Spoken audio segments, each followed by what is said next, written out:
You've been told to max out your 401k first. Every article says it. Every coworker repeats it. But the real answer is far stranger. Maxing it out first might be the most expensive financial mistake you never noticed you were making. Here's the moment this usually starts. You get your first real job. HR hands you a folder. Somewhere in that folder is a line about your 401k.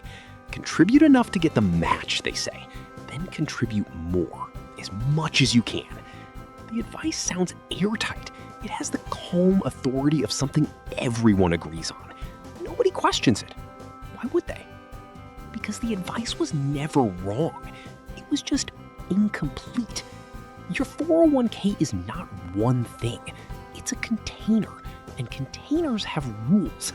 Rules about when you can touch your money, rules about how it gets taxed, rules about what happens if you need it early. Most advice stops at contribute more. It never asks what you're giving up to do it. Think about how this advice actually spread. It didn't come from a single source. It came from 1,000 small repetitions. A blog post here, a coworker's confident tone there, a finance influencer with a bold number in the title. Each repetition added weight to the idea without adding any new evidence. That's how financial folklore works. It doesn't need to be tested.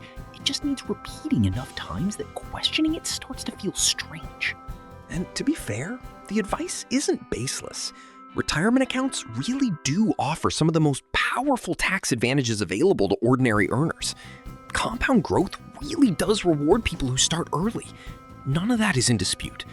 What's in dispute is the leap from this account is good to put everything into it no matter what. Let's start with the part everyone agrees on, your employer match. This is not optional. This is not a suggestion. If your company matches 4% of your salary and you don't contribute enough to get that match, you are refusing free money. Full stop. Richard Thaler, the behavioral economist who helped design the Save More Tomorrow program, spent years studying why people leave this money on the table. His answer wasn't laziness, it was inertia. Humans default to whatever requires the least friction, even when the friction-free choice costs them thousands of dollars a year. So get the match. Every time, no exceptions. But here's where the story usually goes wrong. The same emotional momentum that got you to claim your match convinces you to keep going, past the match, past 10%, past 15%, all the way to the federal limit. Because if some is good, more must be better, right? Not necessarily. Think about what a 401k actually asks of you. It asks you to lock money away until you're 59 and a half. In exchange, it gives you a tax break today, or a tax break later, depending on the type. That's the entire trade. Tax benefit now, access later. And for a lot of people in their 20s and 30s, later is doing a lot of heavy lifting in that sentence. What happens if you lose your job in your 40s? What happens if you want to retire at 45, not 65? What happens if a medical emergency needs 6 figures next year, not in 3 decades? Your 401k doesn't answer any of those questions. It can't. It wasn't built to. This is the quiet cost nobody puts in the brochure. Liquidity. The ability to access your own money when your life actually needs it, not when the IRS says you're allowed to. Picture 2 people. Person A puts every spare dollar into their 401k, all the way to the annual max. Person B gets the match, then splits the rest between a Roth IRA and a regular taxable brokerage account. 5 years pass. Both have similar net worth on paper. Then person A gets laid off. They need cash. Their 401k is a locked box until 59 and a half, with early withdrawal penalties waiting on the other side. Person B just sells some shares from their brokerage account. No penalty, no permission slip, no 10% haircut from the IRS. Same amount of discipline, wildly different amount of freedom. That's the trade nobody explains clearly. Every dollar you put into a 401k beyond the match is a dollar that trusts your future self to have a stable job, a predictable timeline, and no surprises for the next 20 or 30 years. That's a big ask. Life rarely cooperates with that assumption. Consider the actual mechanics of an early withdrawal. Pull money out of a traditional 401k before 59 and a half, and you typically face a 10% penalty on top of ordinary income tax. Not a small fee, a structural punishment built directly into the account designed to keep your money exactly where it is. There are exceptions. Hardship withdrawals, certain medical costs, specific Rule 72T schedules that let you access funds early under strict conditions. But notice what all of those have in common. They require proving your circumstances to a system that wasn't built around your timeline in the first place. You're negotiating with your own money. Compare that to a taxable brokerage account. Sell a share, and the only conversation you're having is with the market itself. No penalty, no form proving hardship, no waiting for approval. Just access on your own terms whenever your actual life requires it. Now, here's where it gets stranger. Pfau, one of the most cited researchers in retirement income planning, has spent years modeling something called the retirement risk zone. The years right before and right after you leave work, when a bad market crash does the most damage to your money. His research keeps circling back to the same idea. Flexibility matters more than most people think. Not just how much you saved, but what form it's in and how easily you can reach it when the timing turns against you. A 401k that's entirely locked until 59 and a half gives you zero flexibility in your 30s, 40s, and most of your 50s. If your entire plan for financial independence hinges on a number you can't touch for another 20 years, you haven't built freedom. You've built a very well-funded waiting room. Ask yourself something. If your job disappeared tomorrow, how many months could you cover using money you're actually allowed to touch? For a lot of people who did everything right and maxed their 401k every year, the honest answer is uncomfortable. Almost none. This is the exact blind spot that the FIRE movement, the push toward financial independence and early retirement, exposed in a way traditional retirement planning never had to confront. Most of the classic advice was built for someone retiring at 65. Full stop. It assumed decades of steady saving followed by one clean transition into withdrawal. It never had to seriously answer the question of what happens if you want out at 40 or 45 or 50. The accounts weren't designed for that, and nobody updated the advice to reflect it. People kept repeating max your 401k long after their actual goals had quietly outgrown what that account alone could deliver. This is also where taxes get more interesting than most people realize. Traditional 401k contributions reduce your taxable income today. That feels great in April, but you're not avoiding the tax, you're postponing it. Every dollar comes out later taxed as ordinary income at whatever your tax bracket happens to be decades from now. Nobody knows what tax brackets look like in 2050. Nobody. Not you, not your financial advisor, not the government itself. William Bengen, the researcher famous for the 4% withdrawal rule that shaped modern retirement planning, built his original models assuming a fairly stable, fairly diversified pool of assets to draw from in retirement. Not one giant pile of money sitting in a single tax bucket, waiting to be taxed all at once the moment you start withdrawing. Diversification isn't just about stocks and bonds, it's about tax treatment too. Some money taxed now, some money taxed later, some money never taxed again, if you use it correctly. If almost everything you own sits inside a traditional 401k, you've essentially made a massive bet. A bet that your tax rate in retirement will be lower than it is today. For some people, that bet pays off. For plenty of others, especially anyone who ends up with a paid-off house, a pension, Social Security, and required withdrawals stacking on top of each other, that bet backfires. You get pushed into a higher bracket than you expected, at exactly the point in life when you have the least room to adjust. And notice something else about this bet. It assumes tax law itself stays roughly the same. It hasn't. Tax brackets have shifted multiple times across the last few decades alone.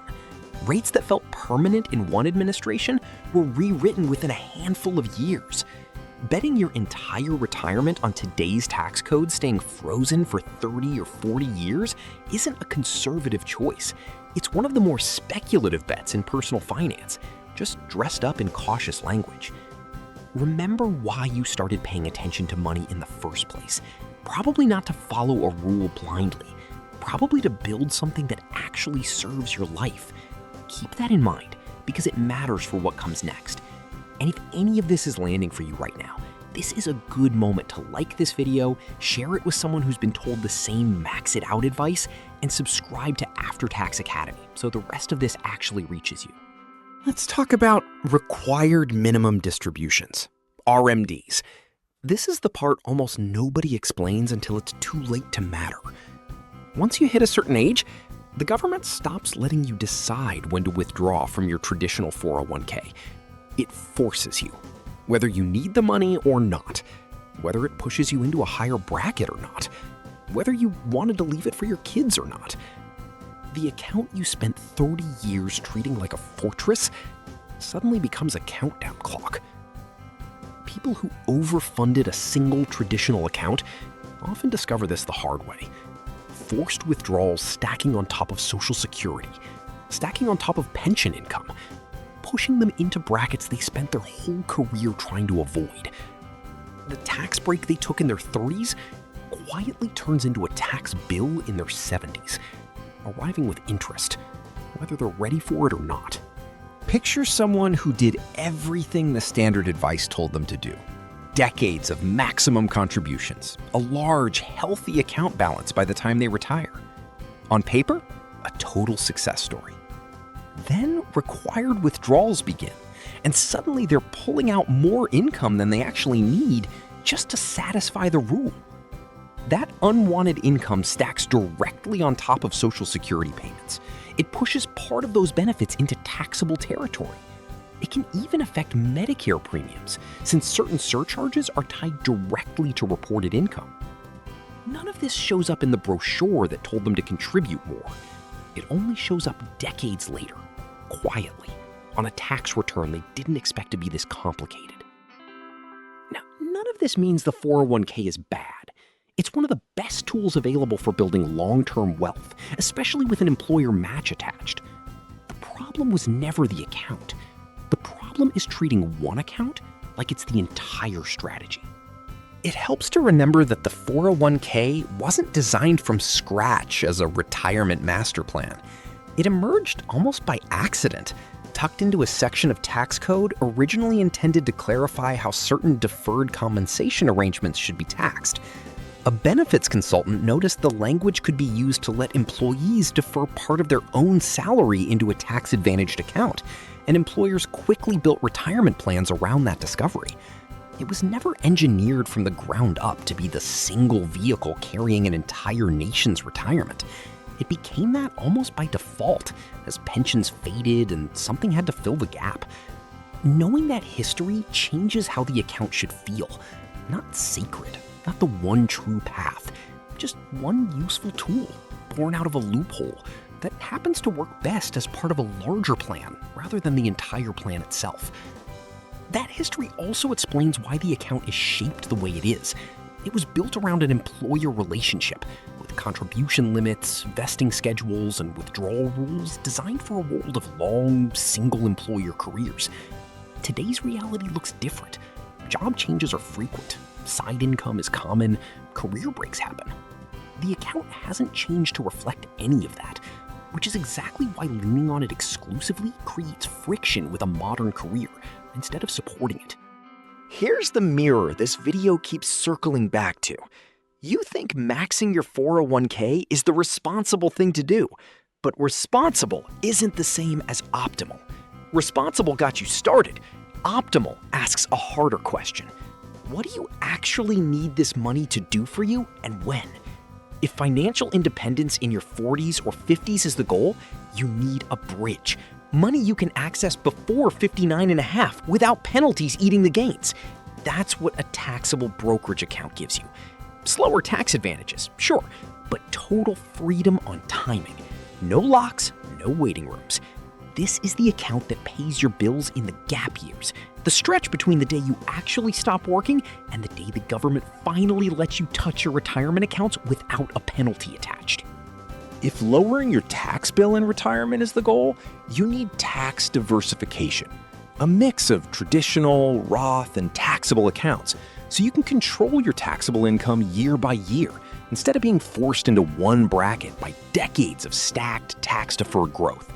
Think of it as giving yourself levers to pull later. Need more income one year? Pull from the taxable account, which is taxed more gently. Want to keep your reported income low for a specific reason? Lean on the Roth, which usually isn't taxed at all on the way out. One account gives you one option. 3 accounts give you a decision every single year. If flexibility during emergencies is the goal, you need liquid, accessible savings sitting outside any retirement account entirely. Not locked, not penalized, just there the moment life demands it. This isn't about distrust of the market. It's about respecting the fact that emergencies rarely check your account balances before they show up. None of this shows up in the standard advice because the standard advice was written for the average case, not your case, not the specific shape of your income, your timeline, your risk tolerance, or your actual goals. So what should you actually do? Get the full employer match first, always. That's not up for debate. Free money doesn't come with a catch, and refusing it doesn't make you disciplined. It just makes you poorer than you needed to be. After that, get honest about your timeline. If you're decades from wanting flexibility and a stable, predictable career path stretches out ahead of you, pushing more into tax-advantaged accounts still makes sense. But pair it with a Roth option if you have one, so some of your future income arrives completely tax-free, regardless of what tax brackets look like decades from now. That single decision hedges against the exact uncertainty this video keeps circling back to. If early access, career flexibility, or the option to retire ahead of schedule actually matters to you, start funding a taxable brokerage account alongside your retirement accounts, not instead of them, alongside them, on purpose, with intention. Even a modest, consistent contribution into a brokerage account built up over years becomes the bridge that makes an early exit from full-time work actually possible, instead of theoretical.